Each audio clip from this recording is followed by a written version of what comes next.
Santo Evangelio de nuestro Señor Jesucristo según San Lucas. Gloria a ti, Señor.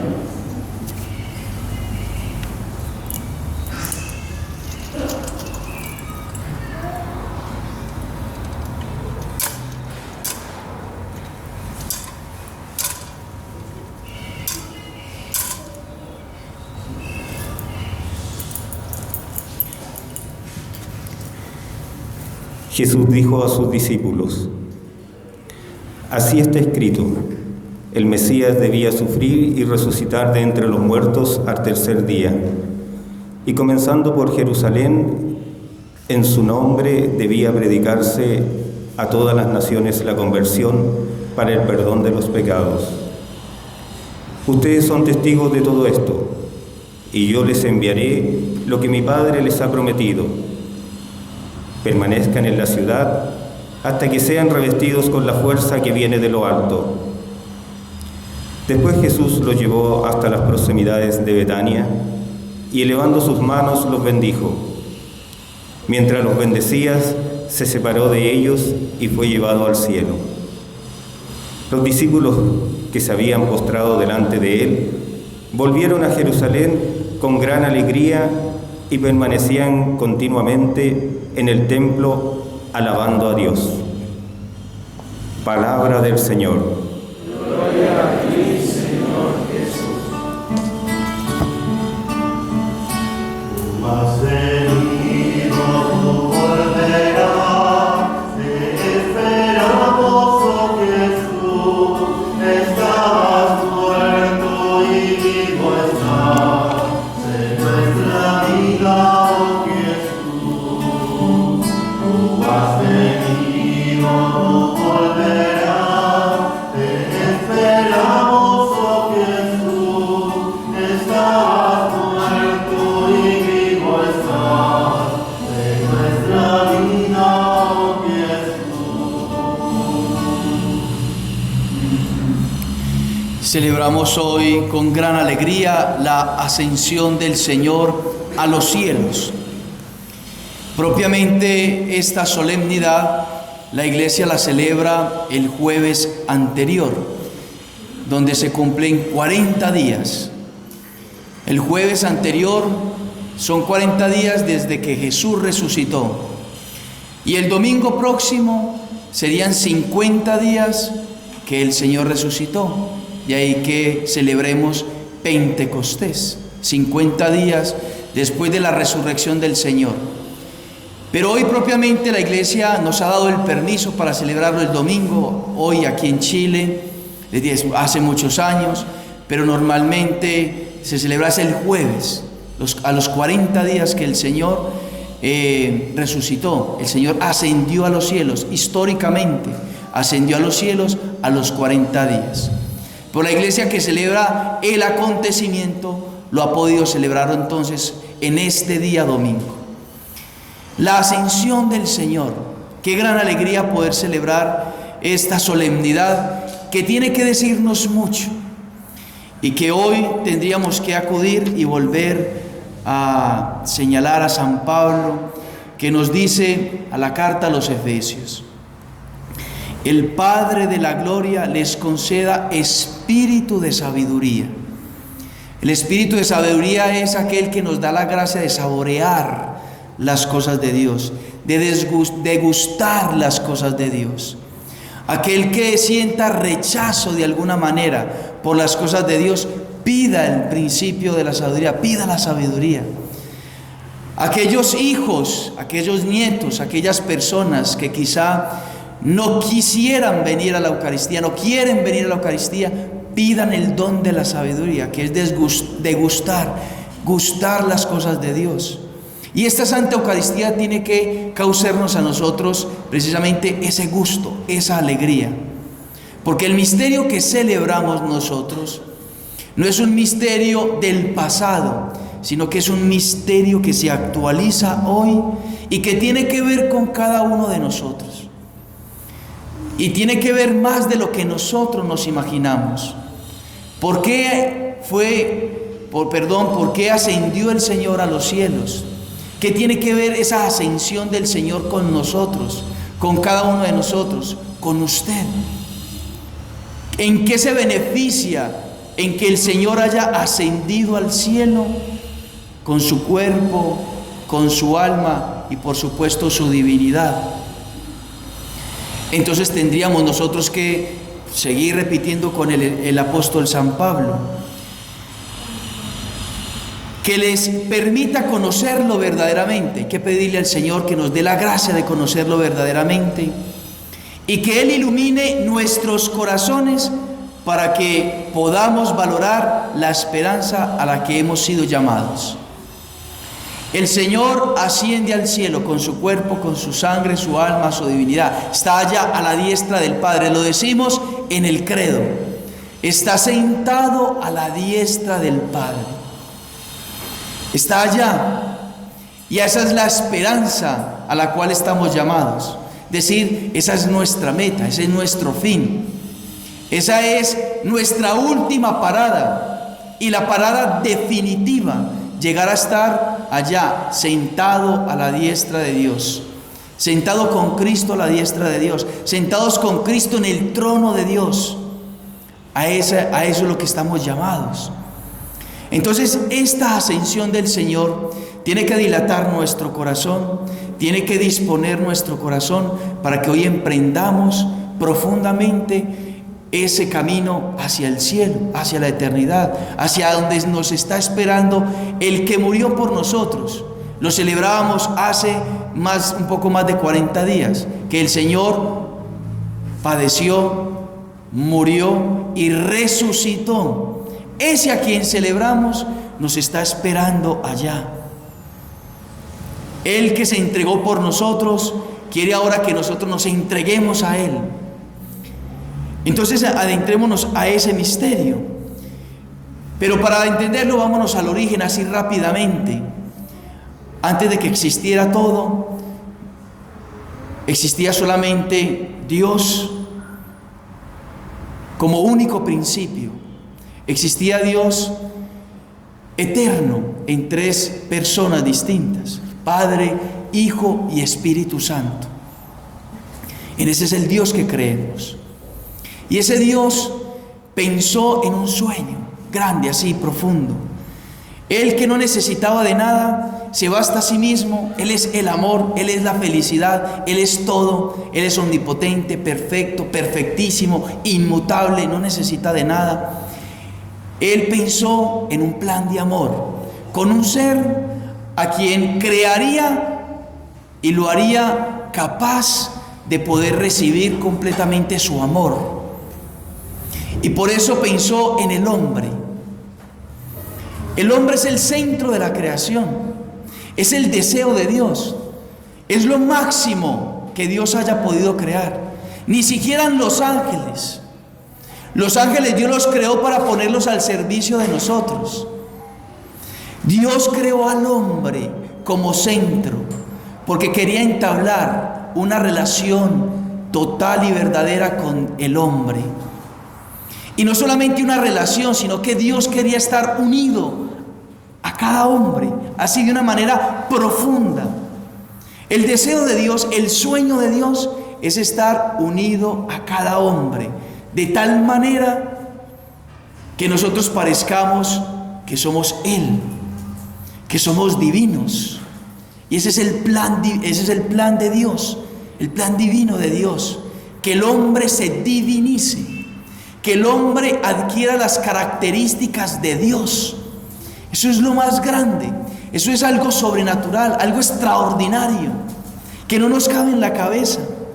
Que si no fuera porque el Señor reveló o nos reveló esta sabiduría, el hombre no es capaz de llegar a descubrir aquello por sus propias fuerzas.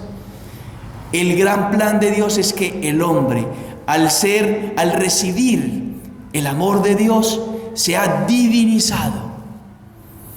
Pero cuando Dios crea a Adán y Eva, que los dotó con esas características, Dios dotó a Adán y Eva con unos dones preternaturales. El hombre no moría, tenía el don del no morir. tenía el don de el no sufrir, la impasibilidad. No sufrir, no sufría. Adán y Eva no sufrían. No padecían ni hambre, ni sed, ni frío, nada de eso. La humanidad que Dios creó es muy distinta a la que nosotros tenemos hoy. Dios creó a Adán y Eva perfectos y con dones preternaturales que le hacían, o les dotó el Señor capaces de poder recibir ese amor de Dios y a la misma vez entonces dar ese amor a Dios, amar a Dios en toda la integridad del ser humano. Y a eso estamos llamados nosotros. Pero desafortunadamente el hombre, al caer infiel, al caer en el pecado, al desobedecer a Dios, ese sueño de Dios se frustró de alguna manera. Pero Dios no renunció a querer seguir confiando en el hombre, y entonces pensó en que si Adán y Eva no quisieron por su libertad, entonces Él mismo vendría a esta tierra, no solamente para restaurar nuestra naturaleza, sino para darnos algo mucho más grande, sino para darnos algo mucho mejor. Y entonces Dios determina hacerse hombre, llega a la plenitud de los tiempos, como dice San Pablo en Gálatas, y envía un ángel a anunciarle a una niña, a la Virgen María, que iba a ser la madre de aquel que iba a tener un corazón humano, pero que iba a amar con un amor divino. Y entonces el Verbo eterno de Dios toma la naturaleza. El Verbo eterno de Dios toma para sí un cuerpo. Y esto es muy fundamental. Esto es fundamental para poder entender por qué la ascensión y para qué la ascensión. Cristo toma para sí un cuerpo, toma para sí un corazón humano como el nuestro. Y entonces el Verbo eterno, que es divino, que es Dios, empieza a latir. Ese amor empieza a latir en el corazón humano. Y entonces es el corazón humano unido al corazón divino. Es el amor humano unido al corazón divino, al amor divino. Y entonces Cristo, al cual contemplamos hoy nosotros, que ascendió a los cielos, que está sentado a la derecha del Padre allá en el cielo. ¿Dónde queda el cielo? No lo sé, nadie lo sabe. Pero el cielo existe donde está Dios. Y el cielo existe y está porque está Dios. Entonces, ese lugar que no sabemos cuál es, porque es un lugar, el cielo es un lugar. ¿Por qué es un lugar? Porque evidentemente Cristo ascendió con su cuerpo físico. Así lo mostró a los apóstoles. Les mostró su cuerpo con sus llagas. Y mostró que era su cuerpo porque Tomás tocó sus llagas. Y mostró que era su cuerpo porque, y no un fantasma, porque Él comió, aunque no tenía necesidad de comer. Porque su cuerpo glorioso ya no padece hambre, ya no padece sed, ya no padece ninguna necesidad de la que nosotros padecemos. Su cuerpo glorioso subió a los cielos. No sabemos dónde está ese lugar, pero sabemos que el cielo tiene que ser un lugar, porque al menos en el cielo hay dos cuerpos: el cuerpo de Cristo y el cuerpo de Nuestra Señora, que fue asunto a los cielos también. Entonces son dos cuerpos físicos, concretos, reales, verdaderos, que necesitan de un lugar distinto a este, pero un lugar para poder contener esos dos cuerpos. El infierno, por ejemplo, es espiritual, no es un lugar todavía, pero va a ser un lugar. Nosotros estamos llamados a resucitar con Cristo, y esta carne que nosotros tocamos hoy resucitará algún día. Esta misma carne resucitará, será levantada de los sepulcros nuestra carne para ir al cielo si nos merecemos el cielo, si ganamos el cielo. o aquellos que se merezcan el infierno porque no quisieron amar a Dios, porque no quisieron ser obedientes a Dios, porque no quisieron seguir a Dios, les será dado el infierno y serán mandados al infierno con su cuerpo a sufrir en cuerpo y alma, y en el cielo a gozar por toda la eternidad en cuerpo y alma, como Cristo está ahora en el cielo, como Nuestra Señora está en el cielo. Entonces, ese cuerpo de Cristo que está en el cielo tiene un corazón. Ese corazón es humano, pero ese corazón humano contiene todo el amor divino. Y entonces Cristo, que está sentado a la derecha del Padre, ese Señor que contemplamos hace 40 días en la cruz y en su resurrección, que está sentado allá, nos ama. Allá late su corazón humano, allá a la derecha de Dios. Es importantísimo. Es sublime. Es extraordinario. Él no nos ha abandonado. Él no se ha olvidado de nosotros. Cristo sigue latiendo de amor por cada uno de nosotros, como lo vivió cuando vivió sobre la faz de la tierra. Así como cuando se encarnó, cuando estuvo en el vientre de la Virgen María, ese corazón pensaba en nosotros, nos amaba todo el tiempo. Cuando nació por amor a nosotros, pensando en nosotros todo el tiempo. A la medida que fue creciendo, durante 30 años, latía ese corazón de amor por cada uno de nosotros. Todo el tiempo, cada instante, cada segundo, pensando en ti, pensando en mí. Ese amor de Cristo en la cruz fue por cada uno de nosotros. Su resurrección, ese corazón humano cuando resucita, cuando se vuelve a unir su alma a ese cuerpo y ese corazón inicia a latir nuevamente, ese amor es por ti y por mí. Ese corazón latía de amor por ti. Cada vez que se apareció a los apóstoles y les mostraba que era Él mismo, que era su cuerpo. Ese corazón que tocó Tomás cuando introdujo sus dedos en su llaga del costado, es ese corazón que late en la eternidad, que late a la diestra de Dios, que late allá en el trono en el cielo, por amor a ti y por amor a mí.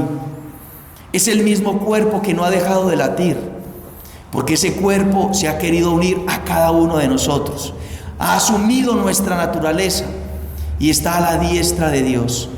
Pero ese cuerpo que está sentado a la derecha de Dios, está igualmente aquí en el sagrario. Es la misma carne, es la misma persona, humana y divina, la misma. Es la misma persona humana y divina que ha querido quedarse con nosotros bajo el velo del sacramento. Y entonces Dios quiere tener una amistad con nosotros. Dios quiere no solamente tener una amistad, sino que Dios quiere unirse con nosotros. No ha renunciado a ese plan. Ha querido estar unido a nosotros. Quiere estar unido a nuestro corazón, a nuestro ser. Y por eso Él quiere enviar el Espíritu Santo. Y quiere darnos su Espíritu, porque es con su Espíritu que va a realizar aquel prodigio, la unión con Dios. Cada vez que nosotros tenemos un contacto con Dios, que ustedes pueden tener y analizar y examinar su vida, cada vez que usted ha sentido que se ha unido a Dios de alguna manera, en alguna oración, en alguna Eucaristía, en alguna obra de caridad, en alguna obra que haya realizado, en cualquier momento que usted haya dicho, como que el Señor le habita, como que el Señor usted se ha unido a Él, es gracias a que el Espíritu Santo lo realiza. Pero ese Espíritu Santo viene a través de la humanidad de Cristo, viene a través de la humanidad de nuestro Señor. Y entonces esa unión con Dios se produce a través de nuestra oración personal, se produce a través de nuestros actos de fe, se produce a través de la lectura de la palabra, a través de la lectura de la doctrina de la iglesia, a través de las obras de caridad, de toda la enseñanza, de la tradición, de todas estas cosas. Pero el que organiza todo esto es el Espíritu Santo, es el Espíritu de Dios.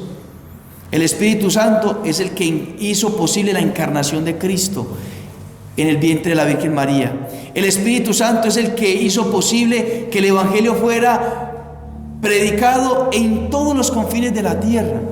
El Espíritu Santo es el que produce los sacramentos en la iglesia, el bautismo, el matrimonio, la confirmación, la Eucaristía, la unción de los enfermos. El Espíritu Santo es el que ordena todo, es el que a través de la humanidad de Cristo nos toca y nos va elevando y nos va santificando y nos va divinizando y va haciendo en nosotros esa unión con Dios. Y por eso nosotros tenemos que pedir profundamente el Espíritu Santo, suplicarle al Señor el Espíritu Santo, porque el Espíritu Santo es el que va a hacer posible esa obra en nosotros, elevarnos a la divinidad. El Señor nos espera allá en el cielo, pero hay que ser dóciles al Espíritu Santo para poder ser divinizados, para podernos elevar y entonces ser uno con el Señor, ser uno con Dios y tener las características de Dios, ser inmortales, ser impasibles, ser divinos. Hay santos que han recibido de una manera especial esos dones. Hay santos que ya dejan de sufrir absolutamente aquí todo. La Virgen María, por ejemplo, ella en este momento con su cuerpo no sufre, y el cielo es no sufrir, toda ausencia de dolor. La Virgen María está gozando plenamente de Dios. La Virgen María está plenamente unida a Dios en este momento, con su cuerpo, con su sangre, con su alma. Ella está gozando de Dios plenamente, y a eso estamos nosotros llamados. Esa es la esperanza a la cual el Señor nos llama: llegar al cielo, llegar a ser divinos, para amar como Dios, unirnos a ese corazón de Dios y amar con Cristo, amar plenamente con Cristo. Que ya no seamos nosotros quien vivamos, sino Cristo quien viva en nosotros. Esa es la esperanza, eso es a lo cual estamos llamados. Pero tenemos que desearlo, tenemos que vivir para ello, tenemos que pensar en la eternidad, tenemos que vivir aquí en la tierra, por supuesto, pero pensando en la divinidad, pensando en el cielo, pensando en que algún momento llegaremos allá. Mire, los hechos de los apóstoles nos dicen que los apóstoles se quedaron así, lelos, mirando al Señor, se desapareció y quedaron con esa nostalgia de Dios. Querían estar con el Señor, querían estar con Cristo, no separarse de Él. Y tuvo que aparecérsele 2 ángeles en apariencia de hombres para decirle: Galileos, ¿qué hacen mirando al cielo? Tienen que ir a predicar la palabra. Ustedes todavía no pueden ir allá, tienen que ir a predicar la palabra. Tienen que dar su vida, tienen que entregar su vida, tienen que desgastar su vida por el Evangelio, como efectivamente lo hicieron. Pero esos apóstoles, aquellos que quisieron estar con Cristo, hoy están allá, esperándonos a cada uno de nosotros. Y de esa misma manera tenemos que estar nosotros, mirando el cielo permanentemente, mirando la eternidad desde la fe, desde la esperanza, porque esa es nuestra meta. No nos podemos dejar engañar por Satanás, pensando que esta vida es la única, pensando que esta vida, aquí en esta vida, alcanzaremos algún día la plenitud. No lo vamos a lograr. No nos podemos dejar engañar por Satanás, pensando que aquí va a ocurrir en algún momento el cielo y que todos los dolores y todo se va a desaparecer y que vamos a ser plenamente felices. Esto es pasajero, esta vida es pasajera. Todo aquí es incorruptible, todo aquí es corruptible. El cielo es incorruptible. Todo esto cambia, todo esto pasa. En algún momento desaparecerá todo esto. Nuestra meta es el cielo, donde no hay corrupción, donde todo es incorruptible, donde todo es eterno, todo esto es finito, limitado. Hoy está, mañana no está. Estamos llamados a participar de la divinidad de Dios. Estamos llamados al cielo. ¿Cuánto le deseas? ¿Cuánto piensas en el cielo? ¿Cuánto piensas en Dios? Porque Dios no ha dejado de pensar un instante. Dios no ha dejado de latir su corazón por amor a nosotros. ¿Cuánto le deseamos nosotros? ¿Cuánto le pensamos? ¿Cuánto hacemos por llegar allá? Por estar con Cristo, por estar unidos a Cristo. Él es nuestra cabeza, nosotros somos sus miembros. La cabeza ya está allá. ¿Cuándo nos vamos a unir a Él? Como miembros. Lo podemos hacer aquí en el sacramento de la Eucaristía, permanentemente, todos los días, si es posible. Unirnos a Cristo en el sacramento. Por eso que esta fiesta nos ayude, y con esto termino, nos ayude profundamente a disponer nuestro corazón a una mejor comunión con el Señor. Es una persona divina, es una persona humana. Perdón, es una persona que tiene dos naturalezas, humana y divina, pero que nos ama con un amor divino a través de la humanidad, a través de un amor humano, para que nosotros lo comprendiéramos. Ese amor divino y humano está en el sacramento de la Eucaristía. Entonces, que nos dispongamos profundamente a recibir a Dios, que vivamos con un fervor tal como si fuera nuestra última comunión, porque ese mismo cuerpo que está sentado a la derecha de Dios Padre es el mismo cuerpo que voy a recibir hoy en la Santa Eucaristía. Ese mismo cuerpo que está alabando a Dios en la divinidad, al Padre, ese mismo cuerpo le voy a recibir hoy. ¿Cómo le vamos a recibir? ¿Cómo le vamos a amar? ¿Cómo le vamos a pensar? ¿Cómo le vamos a abrazar? A recibir en nuestro corazón y en nuestra alma. Que Cristo, a la diestra de Dios, nos dé la gracia de poder estar unidos a Él, para que entonces con el corazón de Cristo le amemos a Dios, como ya le ama a Cristo y como le ama a la Virgen María. Que ella, Nuestra Señora, nos conceda esa gracia de estar unidos profundamente al Señor, para que de esa manera algún día podamos gozar por los siglos de los siglos de Dios, donde Él es nuestra felicidad. Que así sea.